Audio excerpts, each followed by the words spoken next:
తాజాగా big boss fame Priyanka ఇలాంటి ఉచ్చులో చిక్కుకుంది. రీసెంట్గా ప్రియాంక తన బాయ్ ఫ్రెండ్తో కలిసి తిరుమల శ్రీవారిని దర్శించుకోవడానికి వెళ్ళింది. ఈ క్రమంలోనే అలిపిరి నడక మార్గమైన చిరుత సంచరించే మార్గం 7వ మైలురాయి నుంచి శ్రీ లక్ష్మీ నరసింహస్వామి ఆలయం మధ్యలో కొన్ని రీల్స్ చేశారు ఈ జంట. చిరుత గాండ్రిప్పులను రీల్స్లో యాడ్ చేసి చిరుత వచ్చిందంటూ పరుగులు తీశారు. తీరా చూస్తే అక్కడ చిరుత లేదు, ఏమీ లేదు, అంతా తూచ్ అంటూ ప్రాంక్ చేశారు. గతంలో అదే ప్రదేశంలో నిజంగానే ఒక చిరుత కారణంగా ఓ చిన్నారి బలైంది.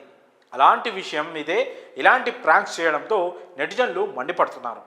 పవిత్రమైన తిరుమలలో భక్తిభావం లేకుండా ఈ రకంగా ఫేమస్ అవ్వడం కోసం రీల్స్ చేయడం సరైంది కాదని ఆగ్రహం వ్యక్తం చేస్తున్నారు. వీరిపై తగిన చర్యలు తీసుకోవాలంటూ డిమాండ్ చేస్తున్నారు.